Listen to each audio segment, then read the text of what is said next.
আর এই কোরআনের সম্পর্কে তার মন্তব্য, কোরআন নাকি 20-22 জন,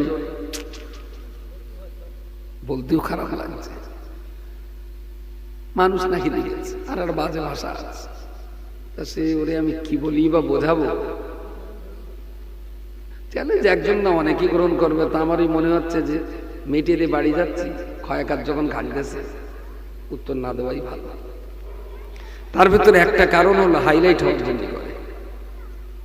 নূপুর শর্মার মনে আছে নবীকে খুব গালিগালাজ করেছিল, নামটা না নিলেই ভালো হতো। তা আমরা খুব প্রতিবাদ করলাম, সে তার শাস্তি হওয়া যেমন তখন, পরে দেখলাম সে আবার পার্লামেন্টের এমপি ইলেকশনে লড়াই করে। বুঝতে পারেন না? ইসলামের গাল দিয়েছে, মুসলমানদের মাথা গরম করতে পেরেছে, তো ওরে ওর দলের লোকেরা আরো কি করেছে, প্রমোশন করেছে, সে এখন এমপি। এই জন্তুটাও ওর একটু নেশা হয়েছে, বড় হবে। কারণ বড় জায়গায় ধাক্কা না দিলে তো বড় হওয়া যায় না। তা ধাক্কার কথা দেবে, তা কোরআন শরীফে দাও। ও যে অভিযোগগুলো করেছে, ওর অভিযোগ খণ্ডন করতে আমি বলে না, মুসলিম আলেম ওলামা ইমাম যে কোনো একজন হলেই যথেষ্ট। মাকড়সার জাল ছিঁড়তে যতটা সময় লাগে, ওর ওই তত্ত্বগুলো ছিঁড়ে তসতস করতে তার চাইতে কম সময় লাগে। ওরও যুক্তি মাকড়সার জালের সমান না, কিন্তু মুশকিল হয়ে গেছে। আচ্ছা, আমার বাড়ি তো বইকারায়, মেটেতে যাওয়ার সময় মাটি আর ব্রিজতে নেবে, বইকারায় ঢোকার সময় যদি মাটি আর ওই নিষিদ্ধ পল্লীতে যদি থাকে, যারা থাকে ফড়াং করে বেরিয়ে কেউ যদি আমার একটু গাল টাল দেয়, তাহলে আমার কি উচিত হবে ওখানে দাঁড়িয়ে জিজ্ঞেস করা যে গাল দিলে কেন? জিজ্ঞেস করা, আমি তো নিষ্পাপ, আমি নির্দোষী, সে আমার গাল দিয়ে অন্যায় করেছে, তারপরেও ওখানে দাঁড়িয়েও জিজ্ঞেস করা? আমার মনে হচ্ছে এই ব্যাপারটাকে ওইভাবে দেখলেই ভালো হয়। কারণ ওরে যদি আপনি জিজ্ঞেস করতে, এই তুমি আমার গাল দিলে গেল, 5টা লোক দেখতে বলবে তাহলে এর সঙ্গে কোনো লেনদেন। তো যত গালি দেখলে গেল, বুদ্ধিমান মানুষের উচিত হলো গালটা কানে গেলেও না শোনার অভিনয় করে বেরিয়ে যাওয়া। দাঁড়ালেই কিন্তু আপনার কপালে খবর আছে। তাতে এখন মোবাইলের যুগ, হঠাৎ করে কেউ যদি একবার ফ্ল্যাশ মেরে দেয়, তার লাইফ এক্সপায়ার হয়ে যাবে। এরা কোরআনকে যেভাবে অবজ্ঞা করছে, ওরা বিলক্ষণ জানে। ওরা যেটাকে ধর্ম বলে মনে করে সেটা কি রকম, আর আমরা যে ইসলামটাকে ধর্ম বলে পালন করছি এটা কি রকম, আমাদের চাইতে ওরা খুব ভালো জানে। আবু লাহাব, আবু জাহাল, ওতবা, সাহেবা, ওলিদ, মুগিরা, উমাইয়া, এরা ছিল সমাজের মোড়ল মাতব্বর, অনেক প্রবীণ মানুষ। এরা কেউ কলমা পড়েনি। কলমা পড়েছিলেন আবু বকর সিদ্দিক রাদিয়াল্লাহু আনহু, ওমর রাদিয়াল্লাহু আনহু, মুসআব বিন উমাইর, হযরত আলী ইবনে আবি তালিব, আব্দুল্লাহ ইবনে আব্বাস, এই ধরনের সাহাবী যারা একেবারেই ইসলামের প্রচারের শুরু লগ্নে যারা কলমা পড়েছিলেন, তাদের সবার বয়স ছিল 40-এর নিচে, 40 বছরের কম। আর সেই যুগে ইসলামে যারা বাধা সৃষ্টি করেছিল, ইসলামের পথে প্রতিবন্ধকতা সৃষ্টি করেছিল, এদের সকলের বয়স ছিল 40-এর উপরে। যদিও একটা জিনিস আমরা উল্টো দেখি, তায়েফে যারা নবীর উপরে আক্রমণ করেছিল, এদের ভিতরে আবার ছিল অল্প বয়সী ছেলেরা, তবে তাদেরকে লিলিয়ে দিয়েছিল বুড়ো মানুষেরা। ছোট ছোট শিশু, 10 বছর 12 বছরের কিশোর বালক, তারা যারা আসছেন না একটু ভিতরে আসেন, বসলে হবে, একটু যারা পরে আসছেন একটু সামনের দিকে আসেন। ভাই পিছনে কেন? যারা পরে আসছেন সামনের দিকে এসে বসবেন, তাহলে মজলিসটা ভালো থাকে। তো তাইফে রাসূলুল্লাহ যাদের দ্বারাতে আক্রান্ত হয়েছিলেন তারা বেশিরভাগ ছিল অল্প বয়সী কিশোর বালক। ভালো মন্দ, ন্যায় অন্যায় এসব বুঝবার মতো বয়স তাদের তখনও হয়নি। তাদেরকে রাসূলুল্লাহর বিরুদ্ধে লিলিয়ে দেওয়া হয়েছিল। তারা নদীর উপর আক্রমণ করেছিল। এই বালকগুলো ক্ষমার যোগ্য, কারণ এরা ছিল তখনও নাবালক, এরা অবুঝ, এদেরকে লাগিয়ে দেওয়া হয়েছিল। তবে লাগিয়ে যারা দিয়েছিল তারা ছিল সবাই বুড়ো মানুষ। প্রিয় রাসূল সাল্লাল্লাহু আলাইহি ওয়াসাল্লাম এই জন্য বারংবার যুবকদের জন্য খুব দোয়া করতেন, আল্লাহ যুগে যুগে তুমি যুব সম্প্রদায়ের হাতে ইসলামের পতাকা তুলে দিও। সুবহানাল্লাহ বলেন, সবাই মিলে বলেন সুবহানাল্লাহ। প্রত্যেক যুগ জমানাতে আল্লাহ যুবগোষ্ঠীকে তুমি ইসলামের প্রথম কাতারে দাঁড় করিয়ে দিও। আর যে সমাজের যুবকদের হাতে ইসলামের পতাকা থাকে সে সমাজ নিঃসন্দেহে ধীরে ধীরে ধীরে ধীরে একটা ভালো জায়গায় পৌঁছে যাবে। আমরা যারা ইসলাম ধর্ম অবলম্বন করে চলার চেষ্টা করছি ভারতবর্ষের মতো জায়গায়, আমাদের অত্যন্ত সতর্কতা অবলম্বন করে চলা উচিত। এই জন্যই বলছি,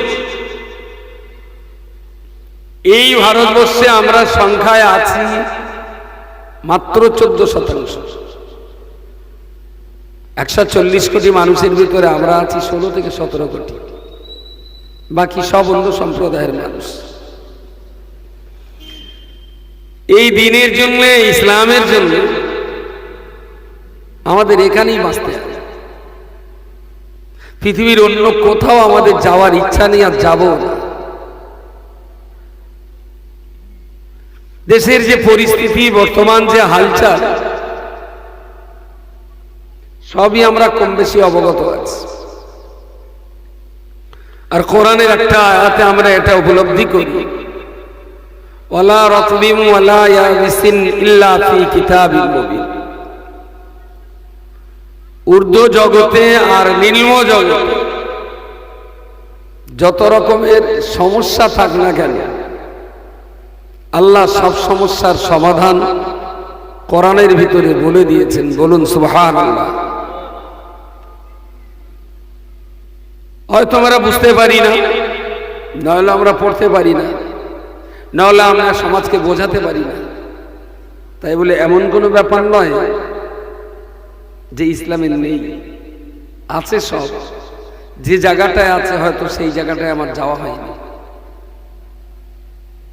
যেমন কোরআনের একটা ছোট্ট আয়াত পড়ি, লা তাকনাতু মির রাহমাতিল্লাহ। আল্লাহ বলেছেন তোমরা আমার রহমত থেকে কখনো নিরাশ হয়ে যাও না।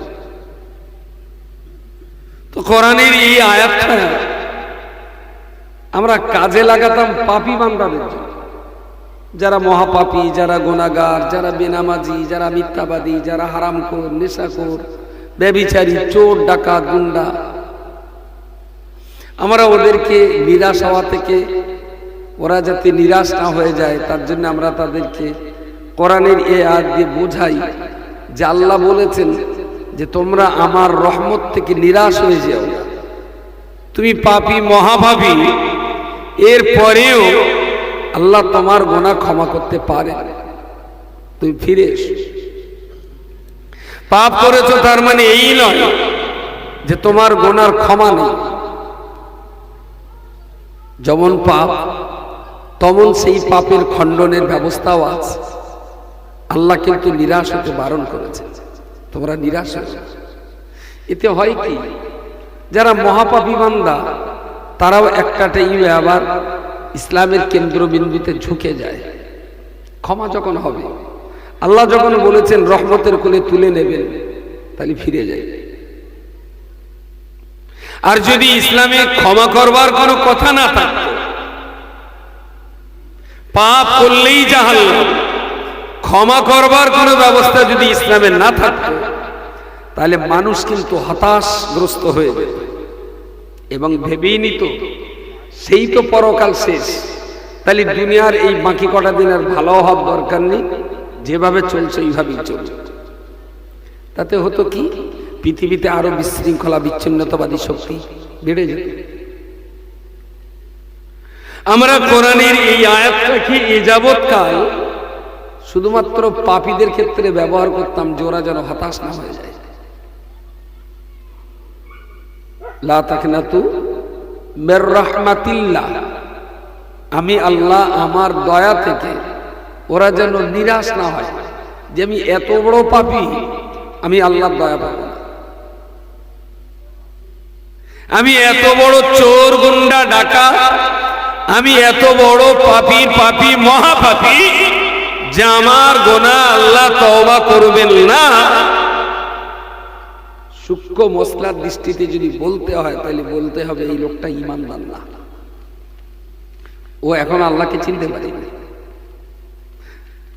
আল্লাহর প্রতি যারা একত্ববাদের বিশ্বাস করেছেন, আল্লাহকে যারা চিনেছেন, তারা কখনো এই কথা বলেন না। তো আল্লাহ বলেছেন লা তাকনাতু মির রাহমাতিল্লাহ, আমার রহমত থেকে তোমরা নিরাশ হয়ে যাও। এই কথাটা দিয়ে আমরা শুধু পাপীদেরকে সান্ত্বনা দিতাম, কিন্তু আমার মনে হয়েছে মানুষকে উদ্বুদ্ধ করার জন্য, মানুষকে আবার পুনর্জীবন ফিরিয়ে দেওয়ার জন্য, মানুষকে নতুন করে স্বপ্ন দেখাবার জন্য এই আয়াতটা পৃথিবীর প্রত্যেক ক্ষেত্রে হতাশাগ্রস্ত মানুষকে আপনি কাজে লাগাতে পারেন। একটা মানুষ জলকর করে প্রথম বছর লস, দ্বিতীয় বছর লস, তৃতীয় বছর লস, লোকে দাদনের টাকা পাবে, মাছের টাকা পাবে, জমির লিজের টাকা এখনো পাবে, লোকটা হতাশগ্রস্ত যে আমার বাঁচার আর কোনো উপায় নেই, সমস্ত দিক দিয়ে আমি একেবারে ঋণগ্রস্ত হয়ে পড়েছি, আমার আর এখানে উদ্ধার হওয়ার কোনো জায়গা নেই। যদি এই লোকটাকেও কোরআনের এই আয়াতটা খুলে আপনি দেখাতে পারেন যে ভাই তুমি ব্যবসায় একবার দুবার তিনবার লস খেয়ে তুমি হতাশ হয়ে গেছো, তুমি আর কখনো দাঁড়াতে পারবে না, তুমি আর কখনো জিততে পারবে না, তুমি আর কখনো দেনা শোধ করতে পারবে না, তুমি আর কোনোদিন মাথা তুলে বেড়াতে পারবে না। কোরআনের এই জায়গাটা পড়ে দেখো, আল্লাহ কিন্তু তোমাকে বলেছেন লা তাকনাতু মির রাহমাতিল্লাহ।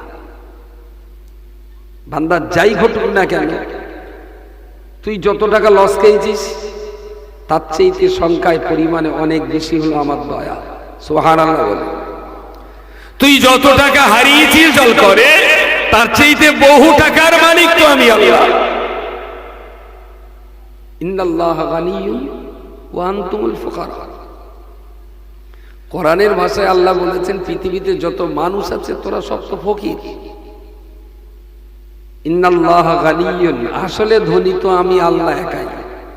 কারণ তোদের টাকা পয়সা মাল মাত্রা যাই থাক না কেন, দিনের শেষে আমার কাছে চাওয়া ছাড়া তোদের কোনো রাস্তা নেই।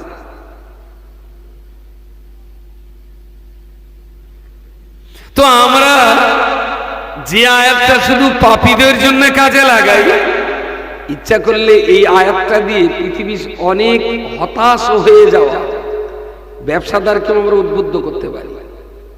এই শোনো, তুমি তো 4 বার লস খেয়েছো, কি করে লস খেয়েছো? না দাদনের টাকা নিয়েছে। আমি বললাম ভাই প্রথমে এইটা ভুল হয়ে গেছে, জল করে যে মাছে কমিশন কাটতো 4 টাকা, দাদনের টাকা নেওয়ার জন্য তোমার সেখানে কমিশন কেটেছে 7 টাকা, তার মানে প্রত্যেক হাজারে তুমি 3000 করে লস খেয়েছো, তাই না? প্রত্যেক লাখে 3000 করে লস খেয়েছো। আমি বললাম ভাই তা তোমার ভাটায় তো লস হওয়ার কথা না। তো বলছে ভাই টাকা ছিল না, সেই জন্য ইট আগাম বেঁচেছিলাম। আমি বললাম এটা তুমি ভুল করেছো, তোমার যে ইট মরশুমের সময় 9500 টাকা, তুমি 4 মাস থেকে 6 মাস আগে টাকা নিয়েছো সেই ইট 6000 টাকা, তার মানে প্রত্যেক হাজারে তুমি লস খেয়েছো 3500 টাকা। 1000 ইটে 1000 ইটে তুমি তো 3000 টাকা 3500 টাকা লস খেয়েছো। তোমার তো হিসাবের ভুল হয়েছে। যদি ওই ব্যবসাদারকে একটাবার যদি কোরআন খুলে দেখানো যায় আহাল্লাল্লাহুল বাইয়া ওয়া হারামার রিবা, বান্দা আমার রহমত থাকে ব্যবসার উপরে, আমি আল্লাহ আমার রহমত সুদের উপরে থাকে না।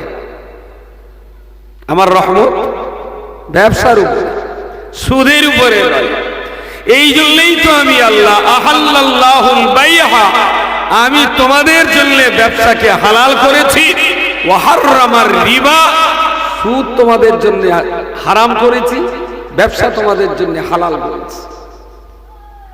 তো আপনি তো ভাই ওই যে অ্যাডভান্স টাকা নিয়েছেন, ইট দেবেন 6 মাস পর, টাকা নিয়েছেন 6 মাস আগে, 9500 টাকার ইট টাকা নিয়েছেন 6000 টাকা, এতে আপনি 3500 টাকা করে সুদ দিলেন, আর যিনি কিনলেন তিনি 3500 টাকার সুদখোর।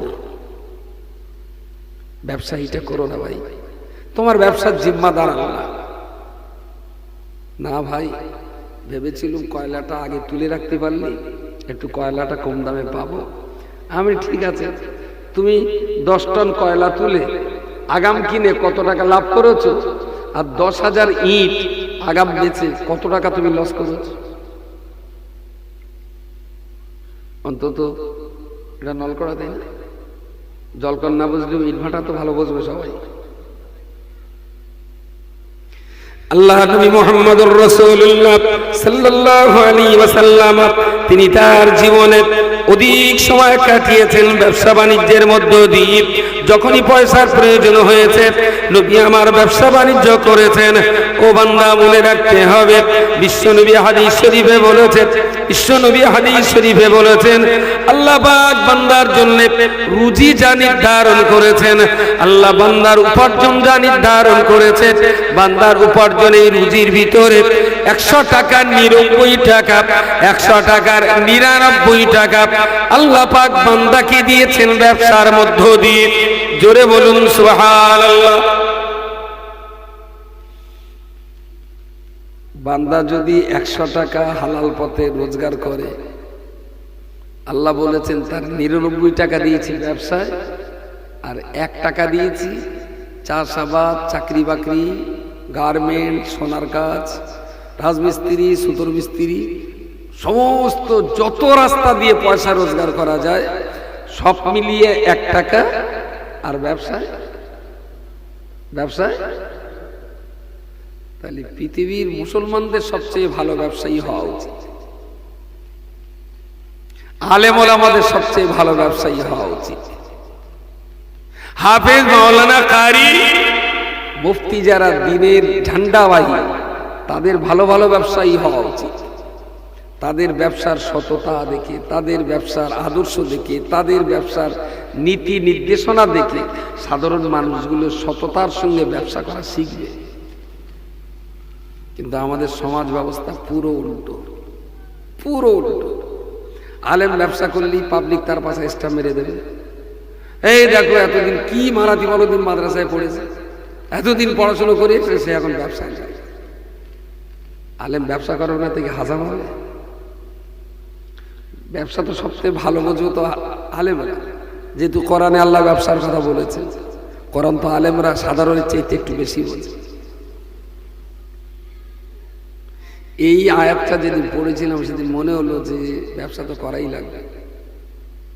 ব্যবসা করা তো সুন্নাত, নবী করেছেন, সাহাবীরা করেছেন, আমাদেরকে নবী হালাল ব্যবসা করে হালাল পয়সা রোজগারের উদ্বুদ্ধ করেছেন।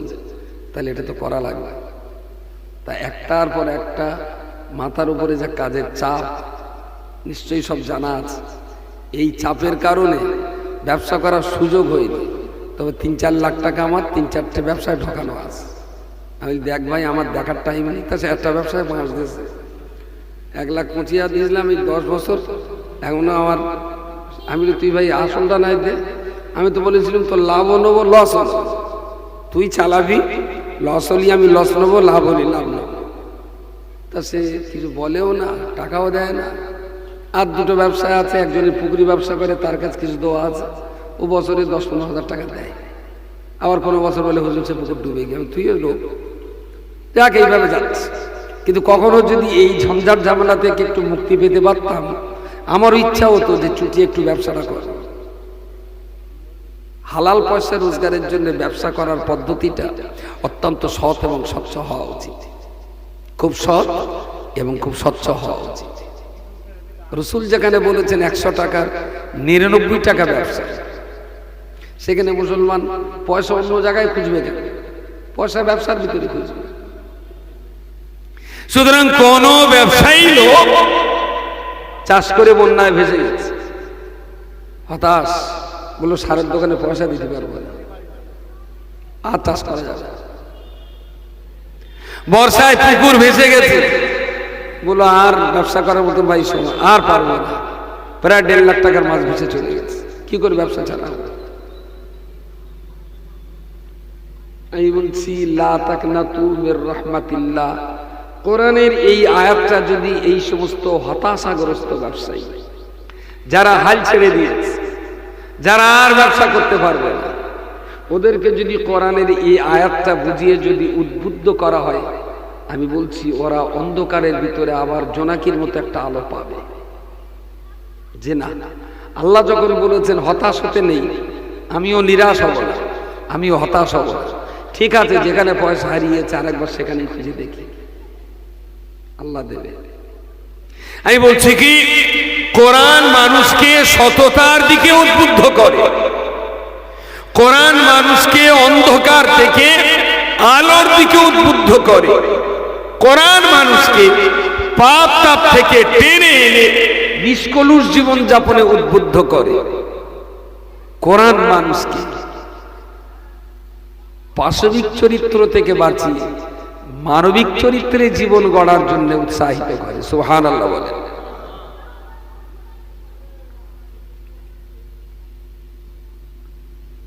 খুবই দুর্ভাগ্যজনক ভাবেই বলছি, কোন একজন ভদ্রলোক কোরআন নিয়ে খুব বাজে বাজে কটূক্তি করেছেন, হয়তো কিছু কথা আজ 3-4 দিনের ভেতর আপনাদের কানে এসে গেছে।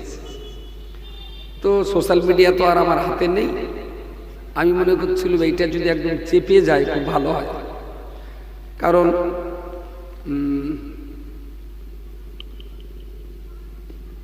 একটা ছেলে লেখাপড়া শিখেছে, ভালো MA পাস করেছে, গ্রামের লোক সবাই জানে ছেলেটা খুব শিক্ষিত, কিন্তু ওর বিরাট একটা ইচ্ছা যে দেশে একটু বিখ্যাত হবে। এখন ভোটে দাঁড়িয়ে প্রধানমন্ত্রী হলে দেশের লোক চানবে, সে তো হতে পারল না। একটা বিরাট ডাক্তার হয়ে যদি বড় হসপিটালে হয় তাহলে একটু নাম ফাটবে, সেও তো হলো না।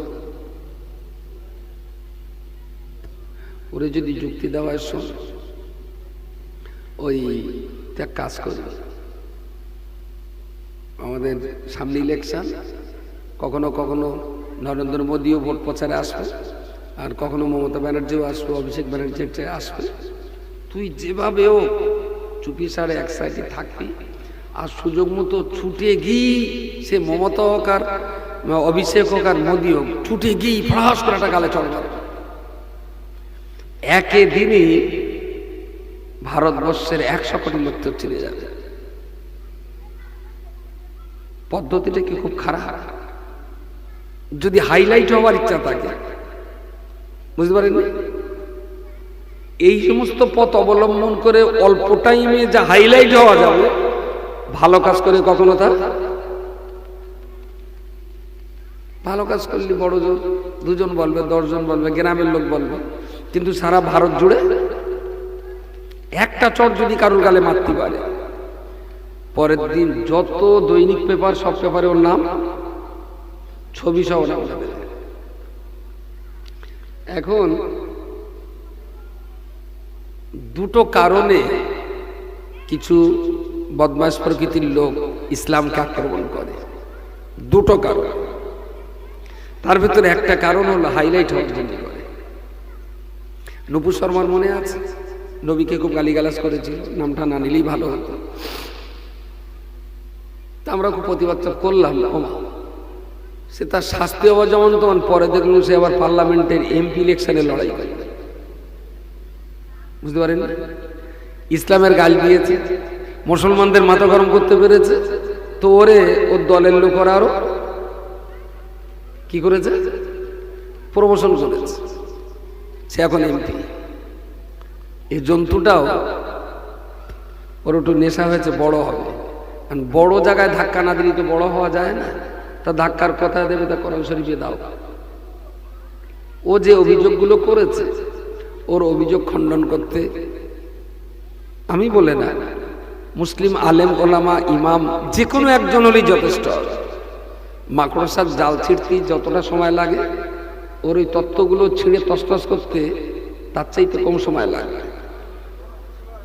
ওরও যুক্তি মাকড়সার জালের সমান না, কিন্তু মুশকিল হয়ে গেছে।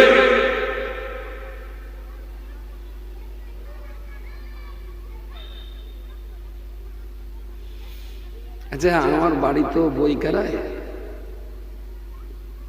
মেটেতে যাওয়ার সময় মাটি আর ব্রিজতে নেবে, বইকারায় ঢোকার সময় যদি মাটি আর এই নিষিদ্ধ পল্লীতে যদি থাকে, কে যারা থাকে ফড়াং করে বেরিয়ে কেউ যদি আমার একটু গাল টাল দেয়, তাহলে আমার কি উচিত হবে ওখানে দাঁড়িয়ে জিজ্ঞেস করা যে গাল দিলে কেন?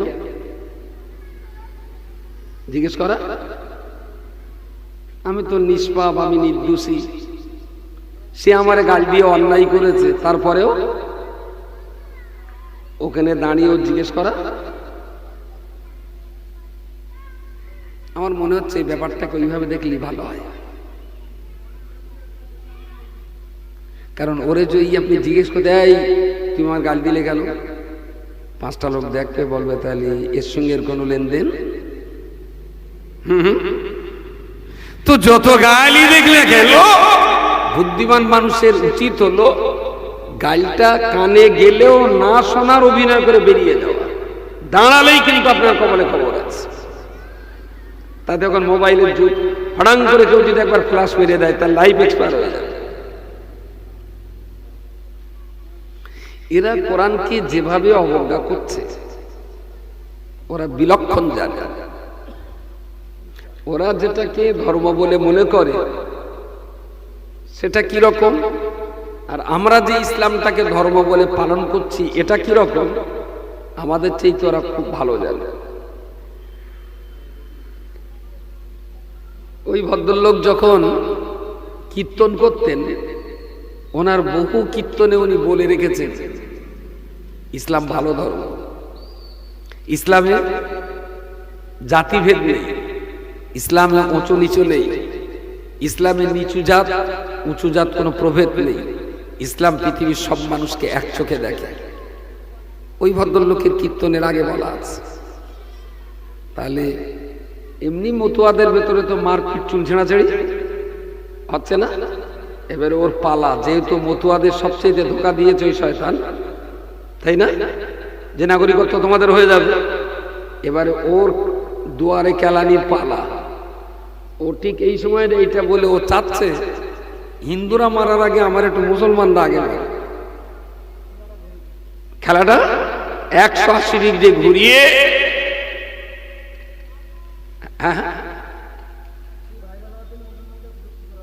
একদম। সুতরাং ভারতবর্ষের মাটিতে যুগের সঙ্গে পজিশনের উপরে ভৌগোলিক অবস্থানের ভিত্তিতে আপনাকে অত্যন্ত সতর্কতার সঙ্গে পা ফেলতে হবে। অনেক সময় মনে হয় যে না, ও আমার চোর বললো, আমি যদি চুপ করতে গিয়ে তাহলে আমি চোর হয়ে যাবো। আমি বলে আপনার যুক্তি ঠিক, আমি অস্বীকার করছি না, কিন্তু ঠিক এই মুহূর্তে যে সিচুয়েশনটা চলছে, মুসলমানদের যে কোনো ভাবে মাথা গরম না করতে পারলে ওদের পলিটিক্সটা ঠিক জমবে না। ওদের ওয়ান সাইড গেম, মুসলমানদের মাথা গরম করে দাও, ওরা রাস্তায় নেমে আসুক, তাহলে আমাদের ঘোলা জলে মাছ ধরা সুবিধা হবে। আর ঠিক সেই সুযোগটাকে কিছুটা হলেও কাজে লাগাচ্ছে কিছু মুসলমান জুয়াখোর, ধর্মের আবেগ দেখিয়ে অশিক্ষিত মুসলমানদের দিয়ে কিছু জুয়াড়িয়া তারা কোটি কোটি টাকার মালিক হচ্ছে, কোটি কোটি টাকার মালিক হয়ে যাচ্ছে। আর এরা অশিক্ষিত, অল্প শিক্ষিত, আনপড়, অপরিণামদর্শী মুসলমানরা সেই আবেগের সাগরে হাবুডুবু খেয়ে সেখানে যাচ্ছে। আমি বললাম, ভাই টাকা হলে তো সমাজ উন্নয়নের জন্য দান করাটা খুব ভালো, খুবই ভালো, তবে কেউ যদি আনকাহাতুকা বলে জানাজা পড়ায় আর বিনা খালাকালাকুম বলে বে পড়ায়, তারও মৌলভী সাহেব বলতে হবে তুই অন্তত এটা তো বোঝ যে মাটি দেওয়ার সময় মিনা খালাকালাকুম আর জোড়া লাগার সময় আনকাহাতুকা মিন মুআক্কেলাতি। যে লোকটা মাটি দেওয়ার দোয়া বিয়েতে পড়ায় আর বিয়ের দোয়াটা মাটি দেওয়ার সময় পড়ায়, মসজিদের প্রতি এত দরদ তার হয়ে গেল,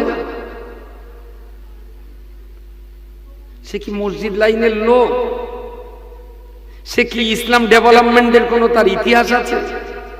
সে কি কখনো মসজিদ মক্তবের লাইনে কাজ করেছে? সে মসজিদ করতে এসেছে না পলিটিক্স করতে এসেছে? অঙ্কটা আগে বুঝে নে ভাই, অঙ্কটাকে বোঝ, তারপরে তোর যা করা আছে তুই করবি। জিজ্ঞেস করলি, বলতে না ভাই ও পলিটিক্স করার জন্য এসেছে। আমি তাহলে তুই মসজিদে টাকা দিলি? তাহলে না, যদি একটা মসজিদ। আমি বারে ভাই, বিয়ে করার জন্য কেউ যদি কারোর মেয়ে দেখে, কোনো দোষ? কোনো দোষ? একদম এরা ভাবি শ্বশুর, ভাবি ভাসুর, ভাবি দেওর, ভাবি স্বামী, ভাবি মামা শ্বশুর সব দেখতে এসে বৌমা এখানে এসে বলল। এখন শ্বশুর একটু আগে এসে নাম দাম জিজ্ঞেস করেছে, বৌমা একটু মাথা তুলে, একটু মাথাটা উঁচু করে বসো মা, আমরা তো তোমার দেখতে এসেছি। শ্বশুর তা মাথার উপরে কাপড় আছে, সেই কাপড়ের উপরে হাত দিয়ে শ্বশুর একটুখানি ঠেলে দিলে বলে, বৌমা একটুখানি মাথাটা সোজা করে বসো মা। এতে কি বৌমার রাগের কিছু আছে? বাড়ির লোক কিছু বলবে? হ্যাঁ, আচ্ছা পথ দিয়ে যাওয়ার যে কোনো একটা মেয়ে লোকের যদি মাথায় হাত দিয়ে বলে, বৌমা একটুখানি মুখটা তুলে দিন, নাকটা ভালো করে দেখি। হ্যাঁ, ঝেঁটকে মাথার কাট খুলে দেন। বুড়ো বয়সে তোমার কোনো ঢাপ নেওয়া যায় না, তুমি যাত্রার মানুষের মুখ দেখ কথার মানে। তাহলে যে কাজটা ঘরবার দেখার সময় হয়, সেই কাজটা কিন্তু ফুটপাতে হয় না। এটা বুঝতে হবে যে কোন পজিশনে, কোন সিচুয়েশনে কি ধরনের ঘটনা ঘটানো যায় আর কি ধরনের ঘটনাটা জাতিকে বিপর্যয় টেনে আনে, এটাও আমাদের বুঝতে হবে। যে কথা বলতে বলতে আমার এত দূর পর্যন্ত আসা, লা তাকনাতু মির রাহমাতিল্লাহ। আল্লাহ বলেছেন, বান্দা আমার রহমত থেকে নিরাশ হও না। ব্যবসায় হেরে গেছেন, কোরআন আপনাকে উৎসাহিত করছে, আবার চেষ্টা করো। পরীক্ষায় ফেল করেছেন, কোরআন আপনাকে উৎসাহিত করছে, তুমি আবার চেষ্টা করো। পৃথিবীর কোন জায়গায় ইসলাম আপনাকে ডিমোটিভেট করে, ইসলাম আপনাকে পিছনে টেনে ধরে। ইসলাম সবসময় আপনাকে এগিয়ে যেতে বলেছে, আরো সুন্দর, আরো বড় হতে হবে। আমলে, ইবাদতে, শিক্ষায়, ধনে, দৌলতে, আদর্শে, মানবতায়, সমস্ত দিক দিয়ে আপনাকে এগিয়ে যেতে হবে। আমি যদি মনে করি যে ধনী হওয়াটা ফরজ, মনে হয় আমি খুব একটা ভুল বলবো না। কারণ ধনী না হলে ফরজ হজ আদায় করা যায় না। তো কেউ যদি হজ করার চিন্তায় যদি ধনী হওয়াটা ফরজ মনে করে হালাল পয়সা রোজগার করে, তো তার ডবল থ্যাঙ্কস। বোঝা যায়নি? কেউ একটা মাটার চালায় আর একটা মাটার নেওয়ার জন্য বিশাল লড়াই করছে, বিশাল লড়াই। তাই বললাম, ভাই তোমার তো একটা মাটা আছে, এটা তোরা 7-8 জন করে খাচ্ছে, খাক। তোরা যেখানে 22,000 টাকা লিজ দেয়, তুমি আমার 28,000 টাকা দিলে কেন? তাহলে ভাই ও মাটাটা আমার লিতেই হবে যে বারবার।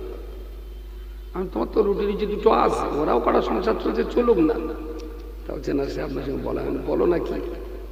তাহলে সে অমুক জায়গার একটা এমনি আপনার ভাবি আছে, দুটো ছেলে মেয়ে, আর একটা লোক মরে গেছে।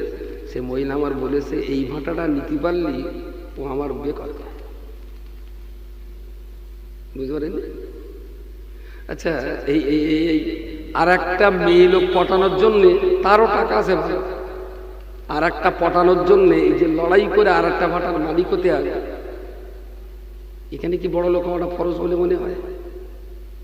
বরং ওর জন্য গজ, ওর জন্য এটা অভিশাপ। একদিন এই আগুনেই ওকে হয়তো পুড়ে মরতে হতে পারে, সেটা অসম্ভব মোটেই নয়। প্রিয় শ্রোতা মণ্ডলী, আমি আপনাকে বলতে চাইছিলাম, লা তাকনাতু মির রাহমাতিল্লাহি। আল্লাহ পাক তার কোরআনে বলেছেন, বান্দা কোন ক্ষেত্রে, কোন সময়, কোন দিনের জন্য, কোন অবস্থার পরিপ্রেক্ষিতে, ও বান্দা তুমি জানো আমার রহমত থেকে, আমার দয়া, আমার করুণা থেকে বান্দা কোন সময়ের জন্য নিরাশ হয়ে যাবে না। একবার হেরে গেছো, আবার চেষ্টা করবে। একবার ফেলিওর হয়েছে, পাস করার জন্য আবার চেষ্টা করবে।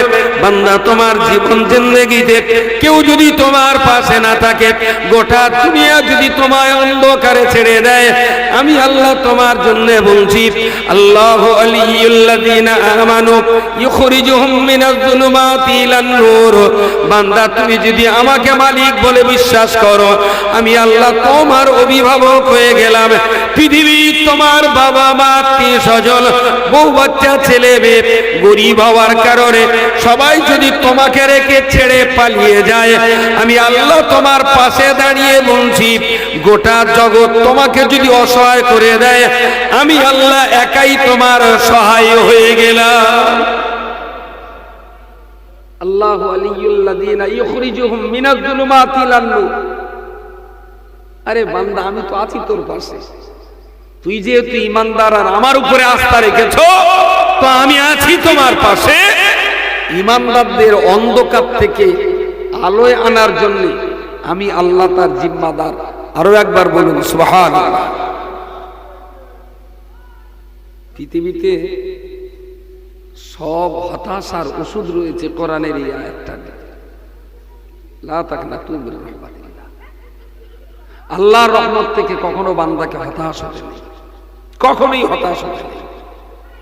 পড়ে যে আবার ঠেলে উঠতে পারে বান্দা, কোরআনের এই আয়াতের উপরে ভর করে। বান্দা হেরে যেও আবার স্বপ্ন দেখতে পারে, কোরআনের এই আয়াতের উপরে ভর করে।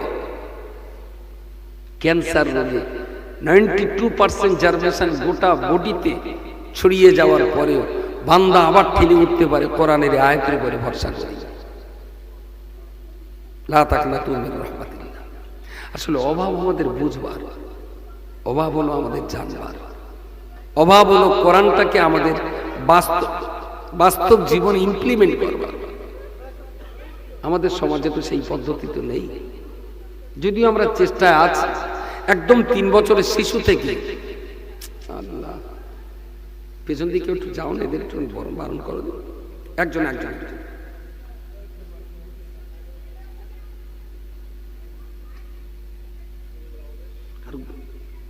এদিকে চেঁচাড়িতে নাড়ি কাটে হওয়ার সময় শুনেছি, চেঁচাড়িতে নাড়ি কাটলে গলা একটু জোর হয়।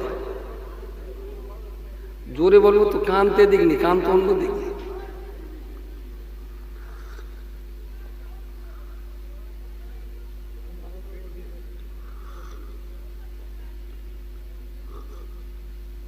আলহামদুলিল্লাহ।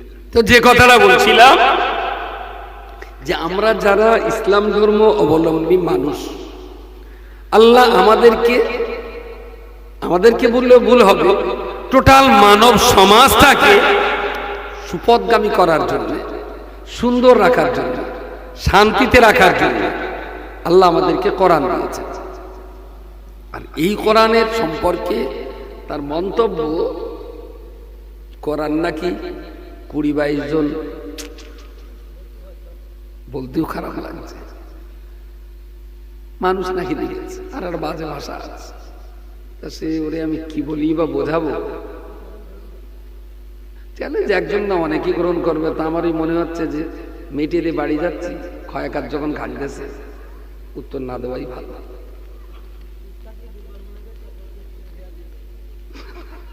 তাহলে এগুলি সব মানুষ পেছনে নিবংশ। তবে আমার মনে হয় যেন একটু চুপ থাকার দরকার এই মুহূর্তে। কারণ চারিদিকে আপনি এটা ভেবে দেখুন, পশ্চিমবাংলার হিন্দু রাজস্থানে মার খাচ্ছে বাঙালি বলে, মারছে কারা? হিন্দুরাই মারছে। পশ্চিমবঙ্গের হিন্দু তাকে মারছে রাজস্থানের হিন্দু বলে। রাজস্থানের হিন্দুরা কেন মারছে? বাঙালি বলে। আবার বাংলাদেশের হিন্দু যখন মরছে তখন আবার রাজস্থানের সেই হিন্দুদের বিরাট গাজা লাগাচ্ছে। অঙ্কটা কি আসলে? বাংলাদেশের হিন্দু বললে আমাদের ইন্ডিয়ার হিন্দুদের বিরাট জ্বালা লাগে, কিন্তু বাংলার হিন্দু বললে আবার তাদের মোটেও জ্বালা করে না। বাংলাদেশের যে হিন্দু সে তো এদেশের নাগরিক না, তাহলে ইন্ডিয়ার মুসলমানরা ও যে ইন্ডিয়ান নাগরিক, আমরা মুসলমানরাও সেই ইন্ডিয়ান নাগরিক। আমাদের প্রতিদিন 2-4টে করে মারা হচ্ছে। আমরা ওর দেশের লোক, কিন্তু ওর আপন না। বাংলাদেশের হিন্দুরা আমাদের চেয়ে ওর আপন। ওর বাড়ি যদি আগুন লাগে নিশ্চয়ই প্রতিবেশী মুসলমানরা পানি দেবে। বাংলাদেশের কোনো হিন্দু খাতির লোক ওর বাড়ি পানি দিতে তাহলে বুঝতে হবে, কেউ যদি বোর চাইতে শালির যত্নটা বেশি করে তাহলে ডালমে কুচ কালা হয়। আমার কথাটা বোঝা যায় না? বড় যত্ন করতেস তা না, কিন্তু বোর যত্ন করে 4 আনা, শালির যত্ন করতেস 12 আনা। তার মানে লক্ষণটা কি ভালো? বুঝতে এত দেরি হচ্ছে? মোটেই ভালো না। তার মানে এই সংসারে অল্প দিনের ভিতরে আগুন লেগে যাবে। ভারতের মানুষ আরএসএস এর কাছে ভালো না। একই সংসারে আমরা আছি, আমরা ওদের কাছে ভালো না। বর্ডার পেরিয়ে বাংলাদেশের হিন্দুরা ওদের কাছে বিরাট ভালো। এটা হলো সংসারে আগুন লাগানোর পূর্ব অবস্থা। এরা দেশের কোনোদিন ভালো করেনি, আরএসএস দেশের কোনোদিন ভালো করবেও না। দেশ স্বাধীনতায় তাদের কোনো অবদান ছিল না। দেশের কল্যাণে আজ পর্যন্ত তাদের কোনো ভূমিকা নেই, কোনো ভূমিকা নেই। অথচ শুধুমাত্র ধর্মের আবেগটাকে কাজে লাগিয়ে অশিক্ষিত দলিত আদিবাসী হিন্দু সমাজের চোখে ধর্মের আবেগের কালো চশমা পরিয়ে বল তবিয়তে 1500 একর জমি 1500 টাকায় বিক্রি করছে দোলা ভাই, কিনছে শালাবাবু, আদানি আম্বানি। 1 একর জমি 1 টাকা, 1 একর জমি মাত্র 1 টাকা। বিহারের জমি বিক্রি হলো 1500 একর জমি 15 টাকায় মোদি বাবুরা বিক্রি করলেন আদানি কোম্পানির কাছে।